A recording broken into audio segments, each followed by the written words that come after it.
suis ici pour vous présenter Captain et la façon en fait, dont on exploite les données autour de l'organisation des événements sportifs. Alors j'ai mis un petit titre sans prétention, le sport avec un temps d'avance. En réalité, notre slogan, c'est des événements sportifs avec un temps d'avance. Voilà, enfin, vous voyez un petit peu ce que ça veut dire. Juste en introduction, je vais expliquer un petit peu pourquoi je me suis lancé dans ce projet-là. En fait, j'ai emménagé à Paris il y a 7 ans pour travailler dans les instituts de sondage suite à ma formation en UPPA. J'ai travaillé donc pendant 4 ans au sein de l'Institut CSA et de médiamétrie. J'étais en charge en fait de la relation client au sein du pôle radio de médiamétrie notamment. C'est là-bas en fait au sein de médiamétrie que j'ai pris goût en fait à l'innovation numérique, au digital, à tout ce qui était lié aux applications mobiles, etc. Et comme je suis un grand passionné de sport, je me suis dit il faut faire quelque chose autour de ça. J'avais une sorte d'envie voilà, de faire quelque chose autour du digital et du sport. Et ça, c'était le premier élément. Deuxième élément, c'était que je ne trouvais pas de boulot ici. Et donc, la solution pour revenir au Pays Basque, ça a été de me lancer dans l'entrepreneuriat. Je ne sais pas si c'était la solution la plus simple, en tout cas, c'est celle que j'ai prise. Le fait est que je suis ici maintenant, donc ça ne marche pas trop mal. Voilà, et donc voilà la raison pour laquelle je me suis lancé dans l'entrepreneuriat, c'était la volonté de revenir dans le coin. Voilà. Et donc j'ai mis le pic d'Ori en face pour ceux qui reconnaissent. Voilà. Et donc, tout ça, c'est la genèse de l'histoire de Captain. C'est qu'en gros, j'ai rencontré mon associé Christophe avec, comme je vous le disais, en fait, la volonté de monter un projet autour du mobile et du sport. J'avais même pas en fait cette volonté d'exploiter la data à ce moment-là, aucune idée. D'ailleurs, je fais une petite parenthèse, vous verrez que à l'heure actuelle, la façon dont on exploite la data est assez basique, mais on a quelques ambitions. Voilà, donc je ferme la parenthèse. Donc voilà, en 2015, j'ai la volonté de monter un projet autour du mobile et du sport. En 2016, en fait, j'ai investi un peu d'argent personnel pour sortir une application mobile. Et c'est 6 mois après que, en fait, avec mon associé Christophe, on identifie en fait une opportunité liée aux événements sportifs. À ce moment-là, il y avait une explosion du nombre d'événements sportifs, essentiellement trail et running, notamment dans la région ici, où il y a peut-être sur les gros week-ends entre 5 et 6 événements trail par week-end, donc ce qui est quand même assez exceptionnel quand on ramène ça au bassin de population, quoi. Et donc on voit ce phénomène exploser, le phénomène running aussi en général avec les applications mobiles et tout ça. Et on se dit, bon, on a lancé une appli, mais quelque part aussi, on voit qu'il y a ces événements running qui explosent. Et on ne va pas se cacher, à ce moment-là, l'appli, on avait un petit peu de mal à financer en fait, son lancement. Parce qu'en gros, en fait, en toute innocence, on s'est dit, bon, on va développer l'application. Et après, construire la communauté, etc. Ça sera extrêmement simple, pas besoin de budget, etc. Alors qu'en réalité, le ratio entre le développement et le budget marketing, il est peut-être de 1 pour 3 ou 1 pour 4. Voilà, mais bon, ça je le sais maintenant, à l'époque je ne le savais pas. Donc voilà, donc à ce moment-là, l'appli difficile à lancer et le diagnostic sur les événements running. Et en fait, sur un des événements en fait, qui avait lieu dans mon village à Barcus, on s'est dit on va tester un service tout simple, on va développer une petite appli en fait qui va récolter tous les résultats individuels de tous les coureurs et on va leur générer un petit diplôme personnalisé que l'on va redistribuer à tous les coureurs. On teste ça et on bosse avec le chronométreur. Je vais vous expliquer juste derrière ce qu'est un chronométreur. Et on diffuse ça à tous les coureurs. Et là en fait on était sur place, on mesure un peu le retour, la satisfaction des coureurs, etc. On se rend compte que ça accroche pas mal.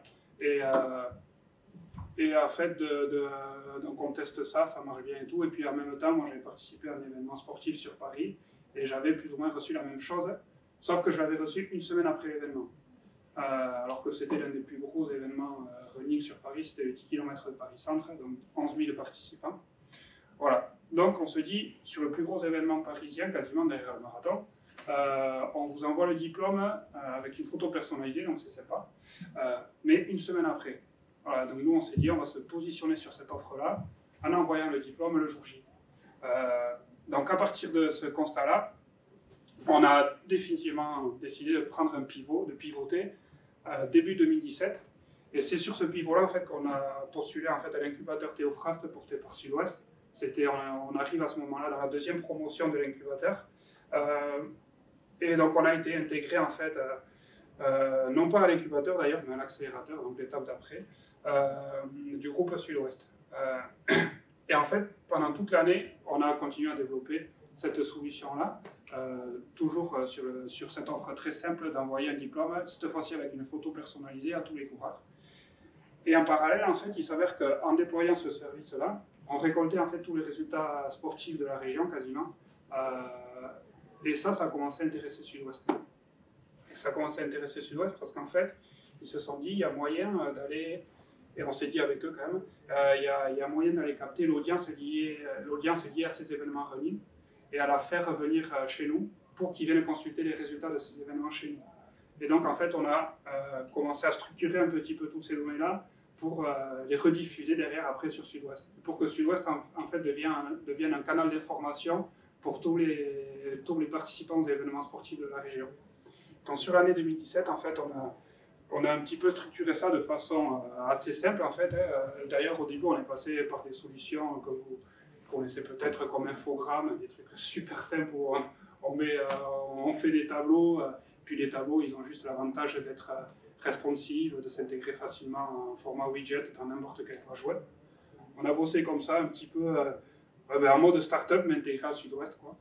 Et sur l'année 2018, en début 2018, en fait, on est passé en fait en mode prestataire pour Sud-Ouest. Donc on est sorti de l'accélérateur et on a commencé en fait à vendre nos prestations à Sud-Ouest, sachant qu'en parallèle, du coup, on avait toujours continué à développer cette activité auprès des organisateurs.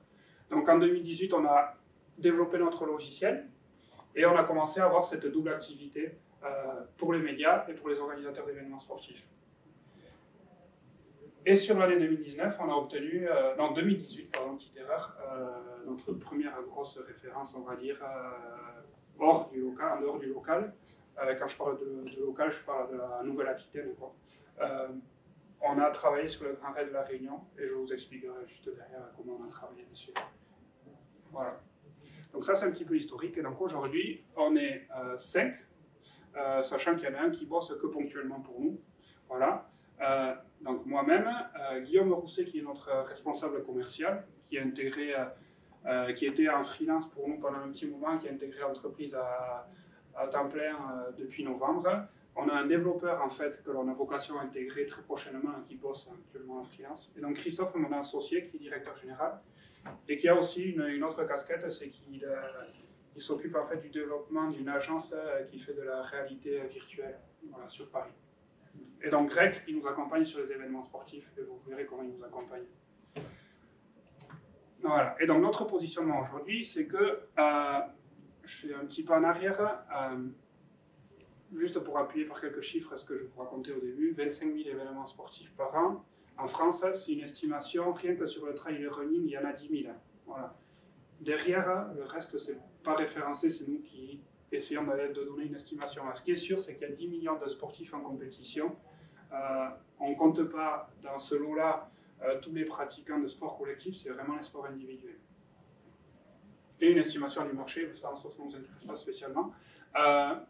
Mais voilà, les pratiquants du trail de running, c'est le gros du volume, mais il y a des sports émergents comme les fun races, c'est les parcours à obstacles, etc., qui génèrent beaucoup de participants et notamment qui arrivent à aller capter le public féminin, ce qui est super intéressant. Mais sa digitalisation est lente, c'est un petit peu ce que je vous expliquais, c'est qu'on est en fait face à... Enfin, c'était en dehors de l'auditorium, mais bon, du coup, il faut que je le dise à tout le monde. On est face en fait à des structures qui sont assez petites, associatives, etc., qui n'ont pas vraiment d'outils digitaux à disposition, si ce n'est pour l'inscription en ligne maintenant, c'est devenu une référence, mais sur le reste, c'est un petit peu de mal à prendre. Et surtout, elle est en manque d'informations et de compétences sur la gestion des données, en fait. Typiquement, respect de la loi RGPD, dans une association qui organise un événement sportif, c'est pas du tout connu. Mais bon, c'est normal. Donc, Pour nous, c'est une opportunité, en fait, ce manque de connaissances-là. Et donc, nous, on se positionne maintenant, en fait, en développant des solutions digitales innovantes pour l'écosystème des sports d'endurance. Voilà. Et notamment, on s'appuie sur la data sportive. Donc, on développe des solutions pour les organisateurs, pour les sponsors et pour les médias. Donc, je vais vous présenter un petit peu ces solutions en détail. Et voici comment on développe, on valorise la data. Donc, en introduction, je vais quand même vous expliquer comment on enregistre toutes ces données-là. Et dans sur notre positionnement, toutes les données qui sont enregistrées via ce fonctionnement-là. En fait, c'est basé exclusivement sur la technologie RFID. Donc, en gros, en fait, tous les participants à l'événement, on leur donne un dossard, et ce dossard, il y a une petite puce intégrée à l'intérieur. Et cette puce-là, en fait, elle va être détectée à chaque fois que le coureur va passer un point intermédiaire ou le point final de la course. Et donc ici, en fait, ici c'est le petit tapis qui sert de détecteur. Ici, il y a l'autre détecteur complémentaire qui vont capter la puce RFID. Et donc ce système-là, en fait, il a un gros avantage, c'est que, en gros, il a une précision inégalable et surtout, il est très peu cher parce qu'une puce, ça coûte entre 10 et 20 centimes. Donc, le dossard, il est jetable. On l'imprime une fois, on le donne au coureur. S'il ne le rend pas, c'est pas grave, la puce elle est jetée, aucun souci. Donc ça, c'est un avantage énorme. Et l'autre avantage, c'est qu'on peut mettre autant de points intermédiaires sur une course comme on le souhaite. Donc c'est extrêmement modulable. Voilà. Par contre, il a un petit inconvénient, c'est qu'entre deux points intermédiaires, on ne sait pas ce que fait le coureur. Voilà. Mais bon, pour l'instant, ça suffit largement. Et je pense que maintenant, 90% des courses fonctionnent de cette manière-là. Le bon vieux système du chronométrage manuel n'existe plus. Et d'ailleurs, il y a un autre fonctionnement, c'est qu'on peut aussi se passer en fait du tapis et venir scanner comme ça de manière avec il s'appelle ça, j'ai noté, c'est une antenne portative donc qui vient scanner ici et ça sert de complément en fait sur les points intermédiaires. Voilà, et donc tout ça en fait, ça fait que à travers un logiciel de chronométrage, on va remonter toutes les données. Donc ça va être le temps de départ, le temps d'arrivée, on fait la différence et puis on a le temps qu'a mis le coureur. Et si on est sur un trail de longue durée, on va venir enregistrer les points intermédiaires, etc., etc. Et donc plus il y a de points intermédiaires, plus nos services deviennent pertinents. On va voir ça juste derrière. Voilà. Et donc vous verrez qu'une de nos problématiques, c'est comment faire en sorte d'enrichir un peu ce système RFID, de trouver peut-être une solution alternative qui gardera la précision du système RFID et aussi le bas coût, mais qui permettra d'avoir un suivi live en temps réel. C'est une vraie problématique. Pour l'instant, personne n'a trouvé la solution, mais il y a un gros enjeu derrière. Donc voilà comment on enregistre ces données-là. Enfin, nos partenaires enregistrent ces données-là. Et donc nous, en fait, on reçoit ces données-là de la façon suivante, c'est que soit il y a une connexion API avec le logiciel de chronométrage, ça c'est pour du suivi en temps réel, soit en fait on nous fournit des fichiers CSV.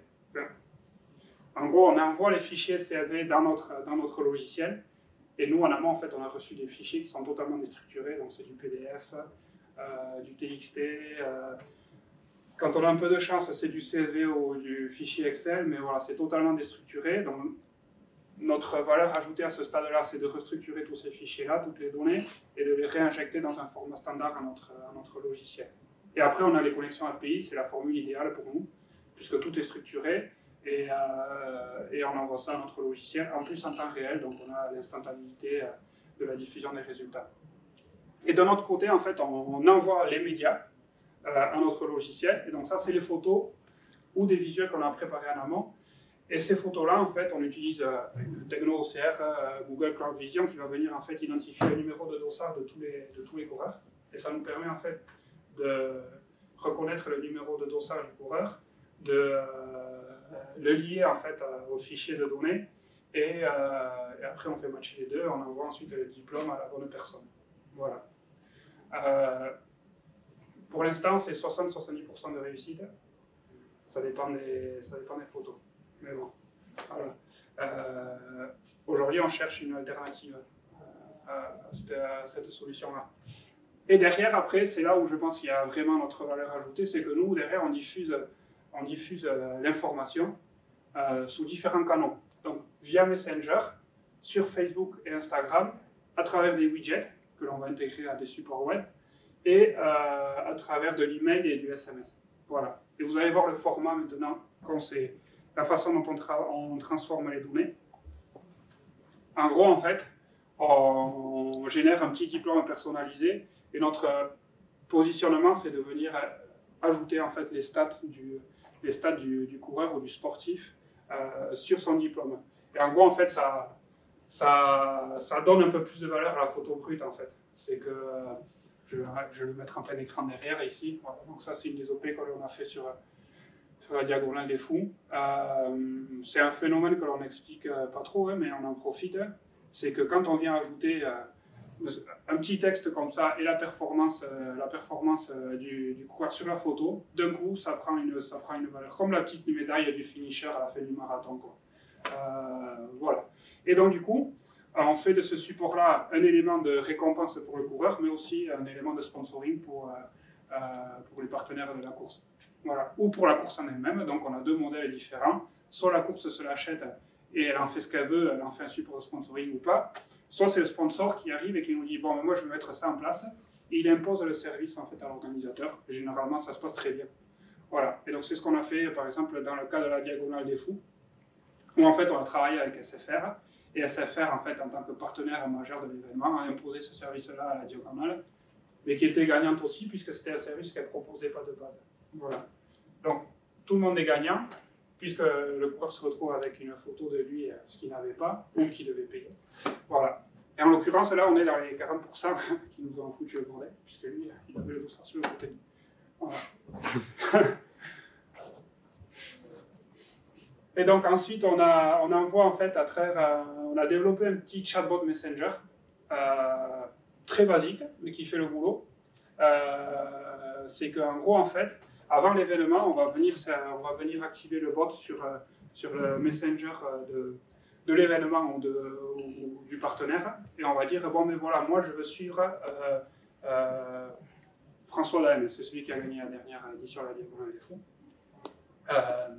Et donc, du coup, François Daen, à chaque fois qu'il va passer un point intermédiaire, nous, on va aller taper via notre API, on va aller taper dans le logiciel de chronométrage, et à chaque fois que le logiciel de chronométrage nous dit bon, François Daen, il vient de passer le point intermédiaire, là, on va redistribuer tout ça en fait, à toutes les personnes qui voulaient le suivre.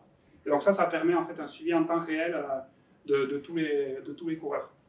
Et sur ce système-là, en fait, on est en train d'intégrer aussi un système de projection du prochain point de passage basé sur les performances passées du coureur. Voilà. Donc pour l'instant, on le teste sans le dévoiler aux participants parce que c'est un peu trop engageant, mais on se laisse peut-être un an pour valider un petit peu le modèle autour de ça. Et pour l'instant, on mine un peu pour tout vous dire. Mais voilà, parce qu'il y a beaucoup trop d'inconnus, surtout sur des distances de ce type-là. Mais voilà, c'est une des valeurs ajoutées que l'on peut rajouter à ce bot. Voilà. Et donc vous verrez derrière les chiffres, c'est un truc qui marche vraiment pas mal, ça permet d'engager une grosse communauté, toujours en se servant de la donnée, mais de façon super simple, très basique, quoi.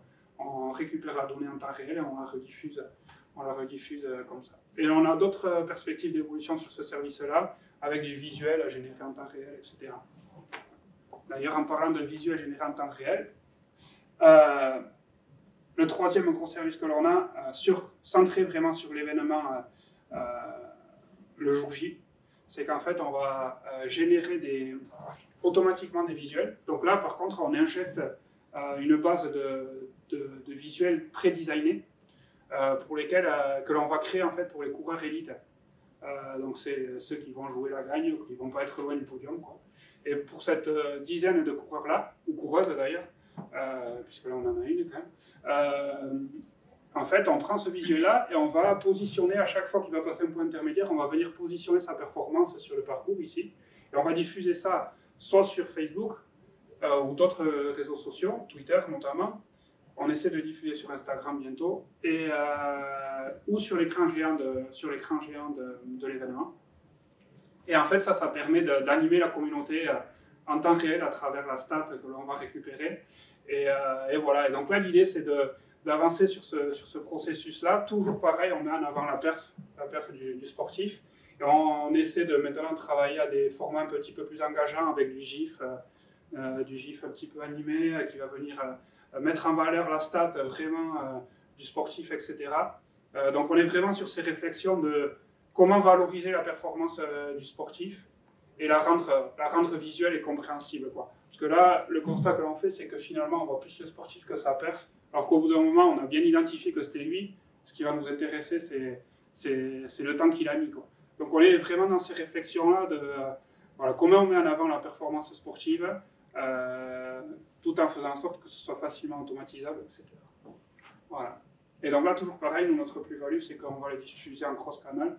Donc quand on nous dit moi je veux que ce soit diffusé sur Twitter, ben on le balance sur Twitter ou sur l'écran géant, il n'y a aucun problème. Voilà. Et sur Instagram, on est en train d'étudier. Voilà. Et derrière, on a ce positionnement-là qui est actuellement en fait celui qui peut-être est le moins évolué au niveau technologique, mais qui est finalement ce qui nous rapporte le plus. C'est qu'en fait, on centralise tous les résultats, c'est ce que je vous disais quand je parlais de notre collaboration avec Sud-Ouest. Et derrière, en fait, on va les diffuser en fait, ces petits tableaux qui sont responsives et qui surtout en fait, ont une offre toute bête, mais qui change pas mal la donne pour les médias locaux. C'est qu'en fait, ici, on va pouvoir venir chercher le coureur, le filtrer, et on va retrouver directement la performance du coureur. Alors que jusqu'à maintenant, il n'y a pas si longtemps que ça, d'ailleurs, 1 ou 2 ans, quand un résultat était diffusé sur la REP ou autre, en fait, ils intégraient le PDF sur l'article, et donc du coup, trouver un nom dans un PDF, c'est une galère. Et rien que sur cette offre-là, ça suffit à séduire les médias locaux, et ça peut être exploité par l'organisateur, puisqu'il peut aussi intégrer ce widget-là sur son site internet à la fin de la course. Donc voilà, c'est une offre simple, mais qui satisfait pas mal de monde. Et aujourd'hui, en fait, on est en train de la faire évoluer vers du suivi live, toujours via cette connexion API. Voilà. Et là, on a une petite offre qui n'est pas trop axée data, mais en gros, en fait, on fournit un calendrier des courses. Donc là, bon, on a une bonne base de données, on a 7000 courses référencées dans notre base de données, et en fonction de ce qu'on nous demande, on va appliquer des filtres et on va redistribuer tout ça. Voilà. Et vous verrez que sur ce point calendrier-là, on a vraiment un projet en marque propre, et non pas que l'on ne va pas commercialiser, et qui me tient vraiment à cœur, et sur lequel je pense que là, il y a un gros enjeu de traitement de données autour de ça. Voilà. Donc peut-être dans ce cadre-là, j'aurai plus de questions à vous poser que vous aurez à m'en poser. Voilà. Et donc, quelques chiffres. Donc, notre travail avec Sud-Ouest, en fait, on a référencé 500 événements sportifs dont on a diffusé en fait des résultats sur Sud-Ouest. Ça fait 150 000 coureurs dont on a enregistré au moins un résultat dans la base. Et en tout, en fait, on a 590 événements référencés dans leur calendrier qu'on leur fournit. Et ce qui est intéressant, en fait, c'est ce chiffre-là, c'est qu'en fait, on leur permet d'aller capter une audience vraiment ciblée, notamment sur le marathon de Bordeaux, par exemple, où on était les premiers à diffuser les résultats avant même le chronométreur. Parce que, bon, enfin, peu importe. Et donc, du coup, tous les gens sont retombés sur Sud-Ouest. Ils ont fait 70 000 vues juste avec un tableau de résultats, quoi. Donc, eux, zéro coût éditorial, ils n'ont pas mis de journalistes ni rien. Et ils ont été captés, cette audience-là, assez simplement. Voilà, donc ça illustre quand même l'intérêt qu'ont les gens pour retrouver les résultats, leurs propres résultats, ceux de leurs amis, etc. Donc ça permet d'aller capter une belle audience. Et sur SFR, donc, pour SFR sur le Grand Raid, on a traité 5000 photos, donc avec le ratio que je vous ai donné, il n'y avait pas d'exception sur cette course. Là, ce qui est intéressant, c'est les 11 000 utilisateurs que l'on a engagés à travers le suivi Live Messenger. Donc c'est un canal assez exceptionnel, en fait, on ne s'attendait pas du tout à ça. Un jour avant, on était à 1000 utilisateurs, et le jour de la course, il y a 10 000 mecs qui sont venus s'inscrire pour activer le suivi live. Et ce qu'on a découvert aussi, c'est que les participants eux-mêmes avaient activé le service pour être notifiés de leur temps de passage. Et donc là aussi, ça ouvre un petit peu des perspectives. C'est qu'il y a peut-être des services à proposer centrés sur le coureur, alors que nous, jusqu'à maintenant, on avait toujours réfléchi à des services à proposer pour les suiveurs de la course, quoi. Voilà. Et donc ça complexifie un peu nos réflexions, mais ça reste quand même super intéressant. Et donc ouais, 11 000 coureurs, 11 000 personnes engagées sur Messenger pour une marque, même pour une marque comme SFR qui est assez grosse, c'est quand même super intéressant. Et en complément, donc on avait fait du suivi live Facebook pour eux, et là on a engagé 2000 personnes sans la moindre publicité Facebook, etc. Voilà. Et en tout, ça fait 100 000 notifications envoyées. Voilà. Et là, ça permet de tester aussi le rendement de notre logiciel. Voilà. Et en tout, c'est ces chiffres-là, moi, qui m'intéressent vraiment, parce que derrière, ça fait une transition avec notre projet qui est vraiment notre projet en marque propre et qui, pour le coup, est vraiment centré sur la donnée. On a référencé en tout, depuis qu'on a créé le logiciel, 300 000 coureurs. Voilà. On a 1 million de résultats individuels référencés dans notre base. Donc, quand je parle d'un résultat, c'est un temps, quoi. Donc, avec le temps, il y a d'autres éléments il y a d'autres variables qui sont liées à ce temps-là, mais c'est 1 million de temps, on va dire, de temps référencés. 590 ça correspond à 590 événements, et on a aussi en fait une base d'abonnés de 11 000 coureurs, et ceux-ci sont au QRGPD, donc ils sont inscrits chez nous, et on les anime à travers une newsletter. Voilà. Donc on a ceux-là dont on a les résultats officiels que l'on peut récupérer de façon totalement légale, parce qu'on bosse avec tous les chronométreurs et tous les organisateurs, et on a ceux-là qui pour le coup en fait sont une vraie communauté que l'on anime. Et vous verrez qu'à travers le projet que l'on a, l'idée c'est de passer de 11 000 à 300 000. Voilà. Donc on réfléchit à ça. Et on réfléchit à ça avec une conviction, c'est que les coureurs, on doit leur proposer une approche individualisée de la data sportive, et même le coureur lambda, quoi.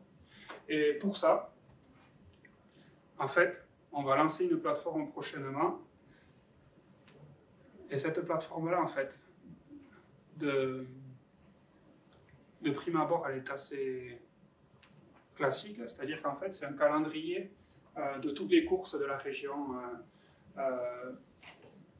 64, 40, 65 et Pays Basque Nord. Voilà, notre ambition, c'est de déployer cette plateforme-là en cross-frontalier. Pour nous, c'est un gros enjeu. Il y a beaucoup d'événements côté Pays Basque Nord, aussi aux alentours de l'Aragosse, Saragosse et compagnie. Et donc, il y a quelques calendriers de courses qui existent à l'heure actuelle. Nous, notre volonté, c'est de s'implanter sur cette région-là avec un vrai calendrier de courses exhaustif.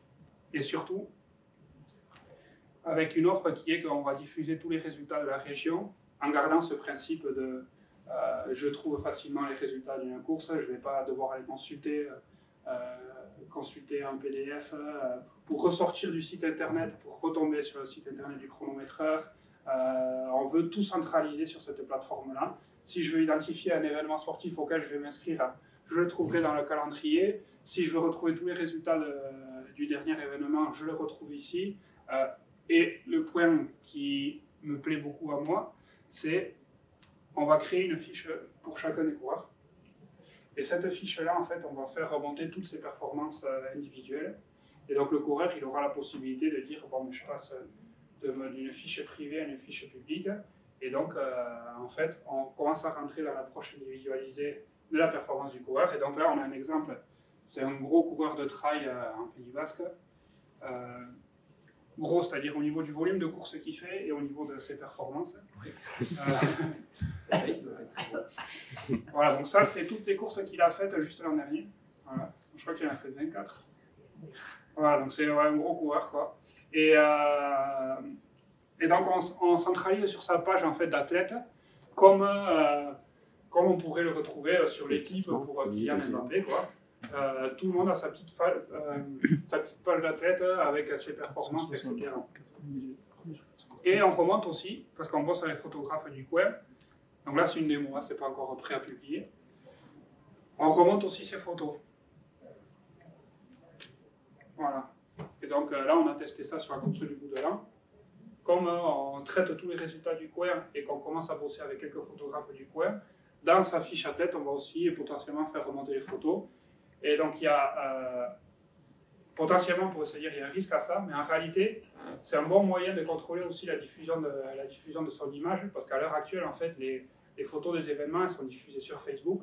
Et avant de retrouver sa photo, déjà en soi, si on veut retrouver sa photo, c'est un problème. Parce qu'il faut se parcourir les 1000 photos qui ont été prises sur un événement. Et ça, c'est quand il y a 300 coureurs, quoi. Et puis si on veut la faire supprimer, alors là, n'en parlons pas, quoi. Donc, ça peut paraître paradoxal de se dire, ben, nous, on récupère les photos et puis on les diffuse, hein, mais en réalité, c'est quand même un bon moyen de maîtriser son image. Parce que du coup, si nous, le coureur nous dit, bon, mais moi, je veux que tu m'effaces toutes les photos qui ont été gérées autour de l'événement, on arrive, on a dans notre back-office en fait, un système qui permet d'effacer de la base tous les éléments liés aux sportifs. Voilà.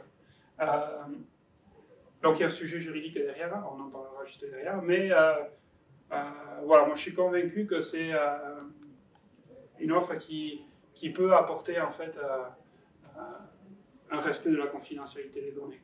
Voilà. Comment vous reconnaissez les coureurs? C'est un algorithme, c'est la puce? Ouais, alors là, tu vois, en fait, c'est sur la base du numéro de dossard. Okay. Et on a parfois des problèmes comme lui, où on ne voit pas le numéro de dossard. Ouais, voilà. Donc là, il n'est pas identifié. Donc c'est visuel, c'est pas là. Non, c'est la lecture en fait du numéro de dossard. Oui, mais ça peut vite être ouais, ça peut vite être problématique. Ouais.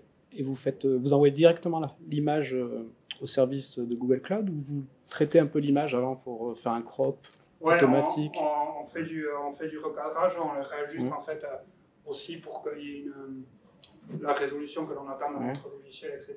La binarisation, il faut binariser l'image aussi. Ouais, voilà. Ouais. Tout ça, et en général, ça, on demande aux photographes de nous envoyer tout ça dans le bon format. Okay. Et après, on envoie. Et quand ça ne fonctionne pas, c'est dû au fait qu'on ne voit pas le dossard? Soit on ne voit pas le dossard, soit Google Code ne performe pas. Quoi. Ou on a un numéro sur son t-shirt. Ouais, voilà. Ah ouais. Non, mais ça se fait, il y a plein de sur sa casquette. Il y a aussi le cas où, par exemple, ça c'était une épreuve de masse, et ça a été un bon test. Ouais, parce qu'on avait. Ouais, voilà. Et ça a été une belle galère, quoi. Donc ça marche bien sur les trails. Voilà. Parce que le peloton est assez écrémé. Donc on prend des photos où il y a 1 à 2 sportifs par photo, mais sur les épreuves avec une forte densité, c'est vraiment plus compliqué. Donc il y a un processus humain in fine qui fait que je pourrais vous montrer, qui fait qu'à un moment donné, en fait, il y a quelqu'un qui vient se taper un petit peu les photos et vient valider un petit peu tout ça. Ok. Voilà. Et voilà. Et si on pouvait se passer de Google, on serait super content.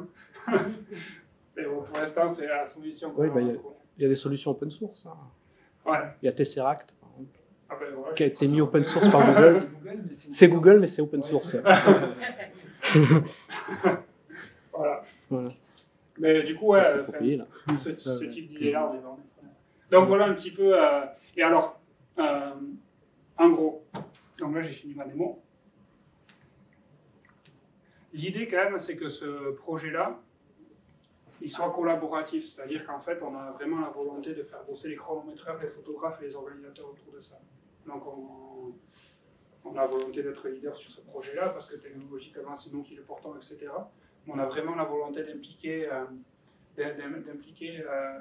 tout l'écosystème en fait, autour de ce projet, c'est pour ça qu'on le fait vraiment en local. Et pour l'instant, on n'a pas de volonté de le monétiser. Par contre, on a une vraie réflexion à long terme sur quels services on peut proposer aux coureurs en fait, autour de la gestion de son agenda de course, etc. Voilà. Et j'y reviendrai un petit peu plus tard. Donc ça, c'est quelques chiffres en gros, mais je crois que je vous les ai donnés. On a quelques suiveurs sur les réseaux sociaux, etc. Ouais, je vous ai tout donné là déjà. Voilà. Et ce qui est intéressant, malgré, quand même, avec cette plateforme et avec ce modèle-là, c'est qu'on a une audience qui est hyper ciblée, en fait. Et même si on n'a pas la volonté de la monétiser sous une forme publicitaire, on a la conviction qu'il faut qu'on en fasse quelque chose de cette plateforme-là, même si elle n'est pas encore sortie. Ne serait-ce qu'avoir 11 000 abonnés, en fait, dont on sait qu'ils sont du coin, dont on connaît tous les résultats individuels et tout. Ça a de la valeur, quoi. Pour l'instant, on ne l'exploite pas du tout. Et notre volonté, c'est que cette valeur-là, on veut pas spécialement en fait, la donner à un annonceur, mais peut-être plus la redistribuer au coureur lui-même. Voilà. Pour l'instant, on tourne entre ces notions-là, c'est assez fou. Mais voilà, c'est un petit peu notre idée. Et donc, nos enjeux, data et nos ambitions, je vais juste faire une petite parenthèse en fait sur mes convictions personnelles sur l'exploitation de la data dans le sport. Il y a un premier truc, en fait, c'est que je suis convaincu qu'il y a un truc à faire avec la blockchain pour le sport, et en particulier, en fait, pour notre société, Captel. Pourquoi? Parce qu'en fait, on traite les résultats officiels, et je trouve que le côté certificateur de la blockchain pour les résultats officiels, il est assez intéressant. Donc, on commence à mener des réflexions autour de ça. Ce qui ne me plaît pas trop, c'est que ça bouffe de la ressource, mais voilà. Mais en tout cas, voilà, c'est une vraie conviction, et je vois pas mal de projets aussi émerger autour de la blockchain et liés au sport. Il y avait notamment un hackathon à Paris, là. Ceux qui ont gagné, ils ont gagné en fait avec un système de gamification pour les clubs. Voilà. Donc en fait, on lance des petits jeux de pronostics, on va fidéliser le supporter, plus il vient au stade, plus il marque des points. Donc autour de ce système de gamification, il propose de monter un modèle de blockchain dédié au club. Donc ça, c'est assez intéressant. Et un autre enjeu aussi, c'est qu'il y a la gestion des licences et des certificats médicaux. Voilà. Et ça, je pense que ça peut être vraiment très intéressant, quoi.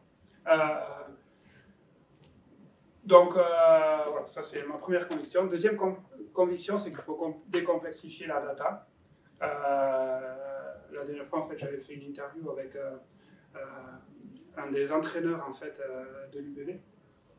Et l'entraîneur de l'UBB dit qu'en gros, ils exploitent 30% 20 à 30% des datas qui sont issues des boîtiers GPS ou de toutes les données qu'ils peuvent enregistrer pendant l'entraînement. Et pourquoi en fait? Parce que les 70% qui restent, ils n'y pipent rien. C'est pour ça que j'ai mis même pour les pros. Donc une des solutions qu'ils ont trouvées, c'est de recruter évidemment des data scientists en interne. Mais voilà, il y a vraiment un enjeu autour de ça. Et je dis ça aussi parce que il y a plein d'objets connectés qui sont sortis, d'applications mobiles, etc. Et moi je trouve que le problème de ces objets connectés, de ces applications mobiles, c'est que en fait ils sont trop complexes et sans assez de valeur ajoutée en fait. Ils enregistrent plein de données, mais finalement elles ne sont pas du tout exploitées par les utilisateurs. Et donc il y a vraiment quelque chose à faire autour de la décomplexification de la data. Et donc je ne suis pas assez expert, mais je pense que c'est une opportunité pour l'intelligence artificielle. Ça, vous le saurez très certainement beaucoup mieux que moi. L'autre enjeu, en fait, c'est la professionnalisation de l'amateur. C'est intimement lié à ce que je disais au début, c'est que il y a eu quand même un certain succès pour les objets connectés et surtout pour les applications mobiles, Runkeeper et tout ça, je ne sais pas si ça vous parle, mais ça compte des millions d'utilisateurs. Et d'ailleurs, toutes les applications mobiles, Runkeeper, Runtastic, Endomondo et compagnie, elles ont toutes été rachetées par Adidas, Nike, Under Armour. Voilà. Il n'y a plus que Strava qui est une application indépendante. Toutes les autres, achetées par les gros équipementiers. Donc c'est qu'il y a quand même quelque chose. Et donc du coup, en fait, l'utilisation de ces applications-là, pour moi, ça traduit cette volonté en fait de l'amateur d'aller vers une professionnalisation, c'est peut-être pas le bon mot, mais vers une meilleure pratique, en fait, une pratique plus encadrée, plus maîtrisée, quoi. Et il y a pas mal d'applications qui sortent autour de ça. Sport Easy, que vous connaissez peut-être, c'est une application de gestion de club. Donc là, on n'est plus dans l'exploitation de la data, mais en mode CRM, comme si j'étais une entreprise. C'est assez intéressant. Et il y a Huddle.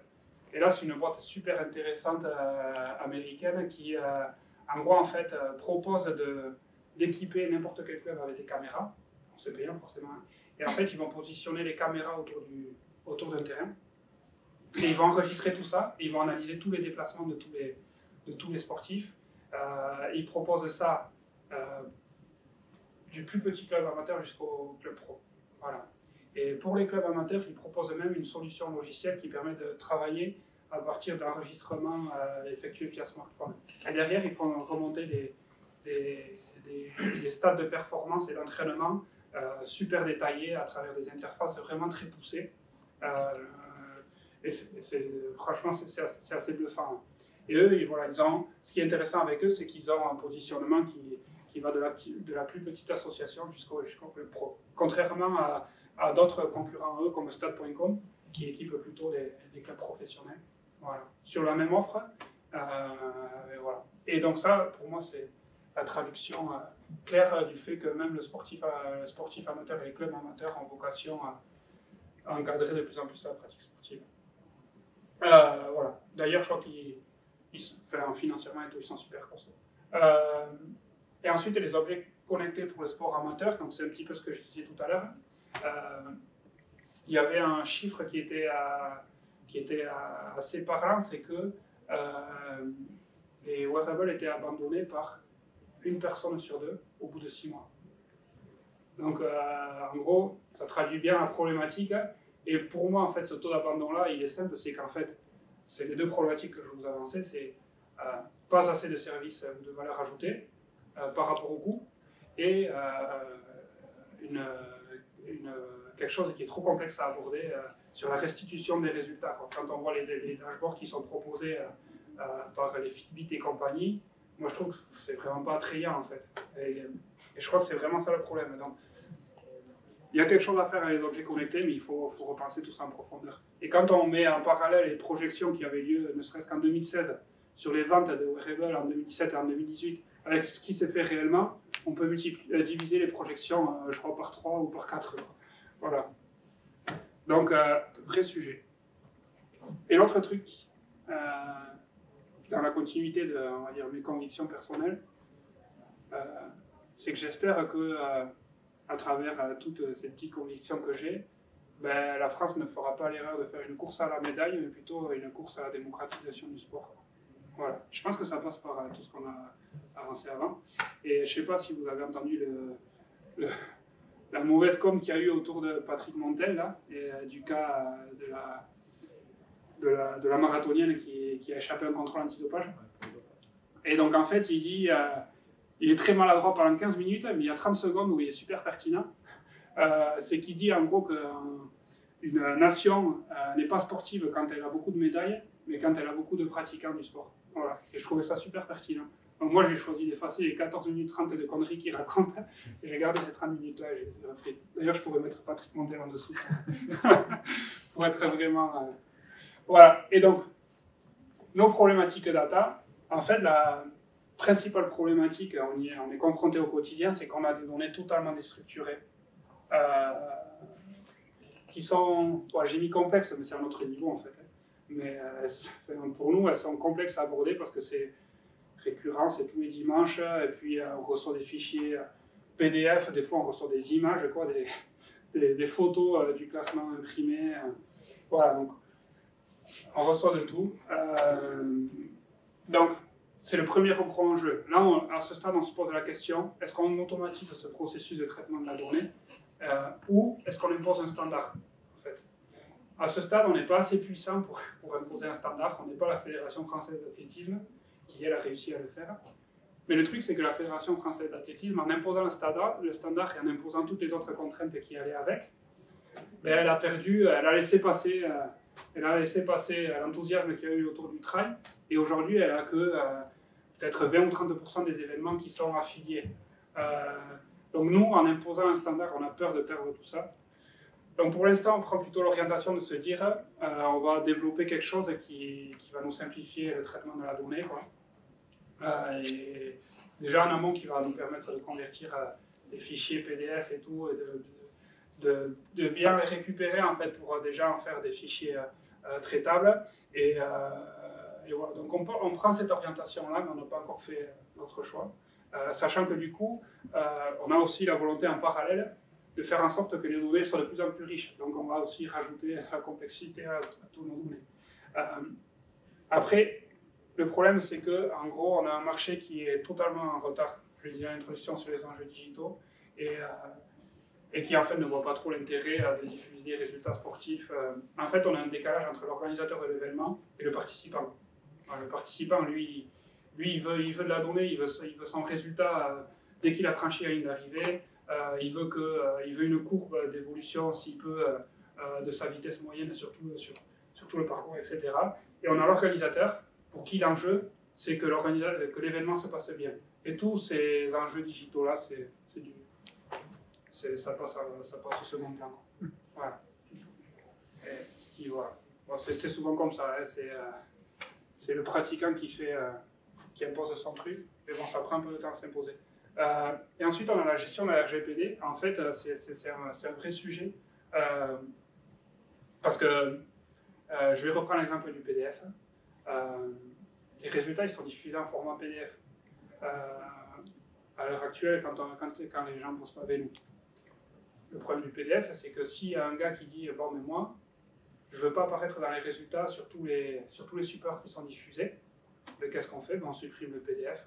Ou alors, on ressollicite le chronométreur. Il va, lui, devoir en fait supprimer le gars de la base, rééditer le PDF pour le rediffuser à tous ses partenaires. C'est une vraie problématique. Et ça, c'est un exemple. Il y a les exemples des photos qui sont dispatchées dans tous les sens. On ne sait pas si le photographe il utilise Google Images, s'il va le diffuser sur Facebook, etc. Donc évidemment, quand on participe à l'événement, on signe un accord pour qu'on soit pris en photo, que nos résultats individuels soient diffusés, etc. Mais derrière, le droit à l'oubli, il est oublié, quoi. Voilà, donc la demande de suppression de données, c'est pas du tout géré par les organisateurs. Et donc il y a un vrai vide autour de ça. Je ne sais pas si c'est une réflexion qui est menée, mais je crois qu'à travers notre plateforme, on peut répondre à ça au moins localement. Voilà. Donc ça, c'est notre autre problématique. Et il y a une problématique qui est aussi liée à notre plateforme, c'est que, pour être totalement honnête, dans la diffusion de la plateforme, on ne sait pas encore en fait si on peut en fait publier des profils en format public, ne serait-ce qu'avec le nom et le prénom des participants, quoi. Donc on est en train de faire cette réflexion-là aussi. Donc voilà, c'est ce gros sujet-là. Voilà. Et il y a aussi un accompagnement à faire sur tout l'écosystème autour du traitement de la donnée, de la confidentialité des données, de la sensibilisation auprès des associations, auprès même des chronométreurs, etc. Donc ça, c'est vraiment un sujet très intéressant, je trouve. Voilà. Et donc notre ambition à 5 ans, on a un modèle qui est essentiellement B2B,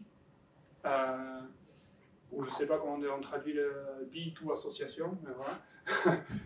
Et nous, finalement, en fait, quand on se projette vraiment dans notre modèle, notre ambition, c'est d'accompagner le sportif en fait, dans la gestion de son agenda, voilà, de sa saison et de ses performances officielles. Et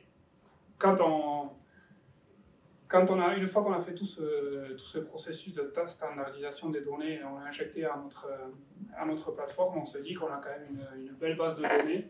On se dit qu'on peut s'appuyer sur cette base de données pour, à un moment donné, être capable de pousser des bonnes offres, d'avoir des événements à proposer pertinents en fait, aux coureurs, pouvoir lui assurer un suivi vraiment personnalisé de ses performances officielles. On va oublier le côté runkeeper, etc. Et voilà, on a vraiment cette conviction-là. Voilà. Et donc, pour répondre à cette conviction-là, l'un des enjeux, ça va être en fait d'enrichir nos data sports. Voilà. On ne sait pas trop encore comment, mais l'une des solutions auxquelles on réfléchit, c'est d'aller vers plus de suivi live. Et là, encore, ça ouvre une autre question, c'est quelle technologie on utilise pour faire plus de suivi live. Bien sûr, il y a la technologie GPS. Le problème de la technologie GPS, c'est que, en fait, on n'a pas la précision du RFID. C'est qu'on a toujours ce décalage, et pour un coureur, il y en a dans le lot, la seconde, ça compte. Même si on a couru 2h30, voilà, on est très attaché à la performance pure, il faut que ce soit vraiment proche de la réalité. Voilà. Et régulièrement, d'ailleurs, on a des demandes parce qu'il y a une erreur dans le classement. Le 340e, il ne veut pas se retrouver 343e. Vraiment, les gens ils sont attachés à la performance. Donc, il y a ce sujet-là. Donc, à un moment donné, on a même mené une réflexion avec Sigfox, mais c'est pareil, en fait, problématique de précision de la donnée. Pour l'instant, c'est insolvable. Donc, on réfléchit vraiment à ça, parce que le suivi là, il nous permettrait de considérablement enrichir en fait, les données que l'on a sur les sportifs. Ensuite, on a une meilleure technologie OCR. Et là, l'enjeu, en fait, il est toujours sur le live, c'est qu'on aimerait, à terme, être capable de prendre le coureur en photo et de distribuer en fait, sa photo directement derrière. Voilà, aux personnes qui suivent, etc. Voilà. Donc c'est un autre moyen d'engager, de pousser toujours un peu plus la réflexion de l'engagement des fans de l'événement. Voilà. mieux connaître le sportif et l'accompagner, c'est un petit peu ce que je disais. C'est qu'on voudrait basculer vers une plateforme où le coureur viendrait en mode connecté, gérer son agenda, etc. Et donc là, voilà. Comment on fait pour exploiter cette donnée-là et être force de proposition pour le sportif. Voilà. Et certifier les licences et les résultats pour le blockchain. Voilà, ça c'est vraiment une conviction personnelle, je pense qu'on peut faire quelque chose avec ça. Je ne sais pas du tout où j'en suis en termes de temps. 5 minutes, parfait. Ouais, j'ai prévu un petit bonus. Parce que je fais partie aussi d'une autre société qui s'appelle Brancher Rugby, c'est un média qui traite du rugby à travers l'angle stat. Plutôt data journalisme, quoi. Et là, en fait, on va faire rentrer 2 nouvelles personnes dans la société, dont Laurent Cabane, que vous connaissez peut-être, qui n'est pas loin d'ailleurs. En tout cas, il a joué à Pau. En gros, là, l'idée, c'est de sortir une plateforme, un outil de data visualisation, donc un dashboard en fait, personnalisable pour le fan et le parieur rugby. Voilà. Et parce qu'en gros, en fait, on se rend compte que la nouvelle génération, elle est vraiment portée data, en fait. Et puis, elle est aussi portée paris sportif, mais sur des petits montants. Donc, je pense qu'on est assez éloigné du côté addictif, en fait. On est sur des petits paris entre amis. Il y a d'ailleurs des jeux de fantasy qui portent là-dessus. Et dans ce processus de prise de décision pour le parieur, on se dit qu'il y a une petite offre à monter là, avec un dashboard personnalisable qu'on pourrait paramétrer pour en fait avoir les meilleures infos sur le match à venir. Voilà. Et sur cette réflexion-là, on a en fait un petit... Donc ça, c'est une petite présentation du dashboard. On a aussi un petit... Je ne sais pas si c'est un rêve ou quoi, mais on aimerait vraiment en fait sortir un petit algo qui nous ferait une projection des résultats. Voilà. Le problème, c'est que quand moi je mène la réflexion, je me dis, ben, je mets la variable domicile et j'ai 75% de résultats positifs. Donc le problème, c'est les 25% restants, c'est toujours pareil. Mais quand je sais qu'un club va évoluer à domicile, il suffit que je parie qu'il va gagner et j'ai 75% de chance de gagner, quoi. Donc, voilà, pour l'instant, je n'ai pas mené la réflexion plus loin. Hein. Mais voilà, notre petit rêve, c'est ça, c'est d'essayer de monter un modèle où sur la base des données historiques, mais pas que, on soit capable en fait d'avoir un petit outil d'aide à la décision en complément du dashboard qui aiderait les parieurs. Sans prétention, mais juste une espèce de coefficient branché rugby qui dirait, bon ben là, il y a 90% de chances que Bordeaux gagne, quoi. Les données là, c'est des données API ouvertes, tous les résultats de rugby depuis... Alors là, en fait, on pioche sur la LNR, en fait, on fait de la saisie manuelle à partir des résultats officiels depuis 2014. Et donc là, il faut qu'on remonte. On l'a fait pour le basket. Donc, ah ouais? Ah ouais. Ah ouais, ça peut être un sujet intéressant. Ouais. Et voilà, donc ça c'est... Et donc en gros, en fait, l'idée pour finir sur Brancher Rugby, l'idée c'est c'est vraiment un média, voilà, avec un modèle d'abonnement à notre dashboard et des services premium autour du dashboard.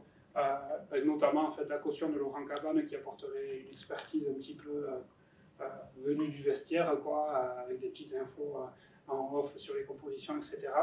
Et ce côté vraiment un peu plus geek et voilà, proposé à des femmes avec un modèle économique qui serait 25 € par an pour avoir un accès privilégié à ce dashboard et à toutes les infos off.